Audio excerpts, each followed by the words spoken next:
जय गुरुदेव परिवार global foundation Pune यांच्या वर्धापन दिनानिमित्त 20 एप्रिल 2026 रोजी दिघी इथल्या मातृछाया बालकाश्रमात अन्नधान्य आणि अल्पपहार वाटपाचा भावपूर्ण कार्यक्रम उत्साहात संपन्न झाला।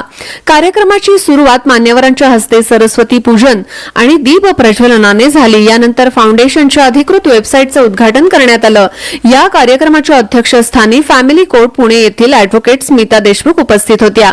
यावेळी फाउंडेशनचे संस्थापक doctor Shriram Chavan, project director Rahul Rathod, doctor Ganesh Pawar, Matruchhaya बालकाश्रमाचे संस्थापक आनंद घाटे, अधीक्षक हर्षिता तई तसेच विशेष कार्यकारी अधिकारी सुमित चिट्टे आदी मान्यवरांची प्रमुख उपस्थिती होती।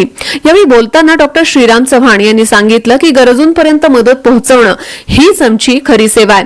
अनाथाश्रम, वृद्धाश्रम आणि गोशाळांमध्ये अन्नधान्य व आवश्यक वस्तूंचं वाटप हा उपक्रम वर्षभर सातत्याने राबवण्यात येणार आहे। अध्यक्षीय भाषणात ॲडव्होकेट स्मिता देशमुख यांनी सांगितलं की वर्धापन दिनानिमित्त निराधार बालकांसोबत आनंद वाटून घेण्याचा निर्णय घेतला। त्यांच्या चेहऱ्यावरचा आनंद हेच आमच्यासाठी सगळ्यात मोठं समाधान आहे।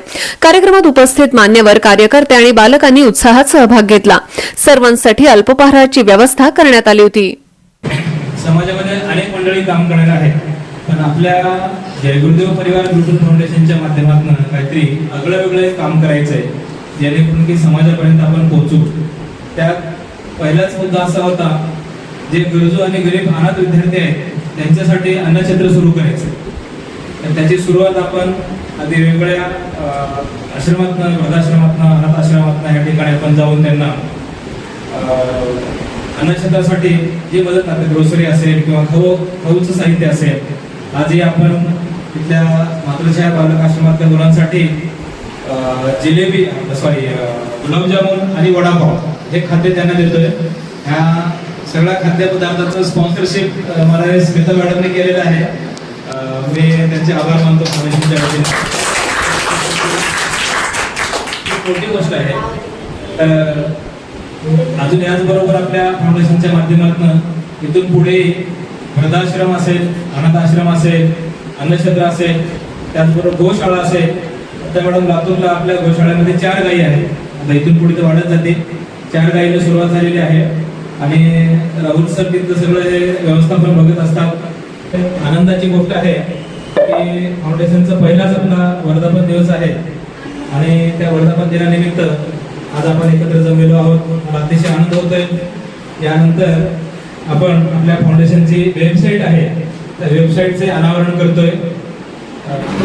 तर आता जय गुरुदेव परिवार ग्लोबल फाउंडेशन याचं वेबसाईटचं अनावरण जे आहे, माननीय ॲडव्होकेट स्मिता देशमुख मॅडम, त्याचबरोबर अध्यक्षक माननीय हर्षिता मॅडम यांच्या हस्ते वेबसाईटचं लॉन्चिंग होतंय।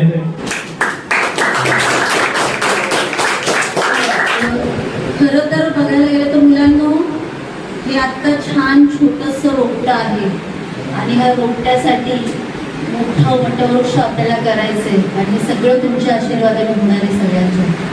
पण ह्या वटवृक्ष निर्माण करण्यासाठी हे जे रोपटं लावलंय, त्या रोपट्याला स्वतः श्रीराम चव्हाण म्हणजे त्यांच्या घरातली फॅमिली स्वतःचा पैसा खर्च करून हे सगळं तयार करताय। स्वतः त्यांच्या घरात ते कमी खातील, कमी पैसे वापरतील आणि पैसे स्वतःसाठी खर्च चैनीत न घालवता ते एका वृद्धाश्रमासाठी, अनाथाश्रमासाठी आणि एक त्यांच्या समोर गोशाळा आहे, असे सगळे मोठे मोठे उपक्रम त्यांच्या समोर आहे। तर त्यांना कुठलेही सरकारी अनुदान मिळत नाही।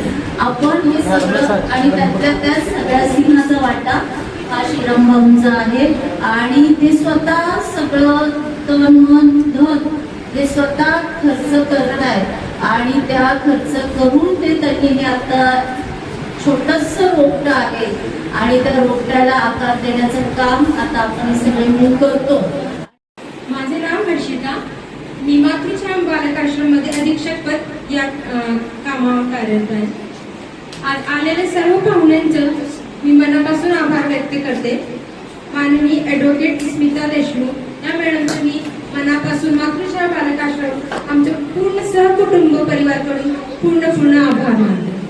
जय गुरुदेव ग्लोबल फाउंडेशन यांचा प्रथम वर्धापन दिन सोहळा या निमित्त आज मातृछाया बालकाश्रम मध्ये मुलांसाठी गोड आता देण्यात आला आहे. आम्ही चव्हाण सर यांचे आभार व्यक्त करतो. श्रीराम प्रभू चव्हाण सर हे आमच्याकडे एक वर्ष समथिंग झालं असेल, ते आमच्यासोबत कनेक्ट आहे. आमच्या मुलांना आम्हाला खूप खूप मदत करतात.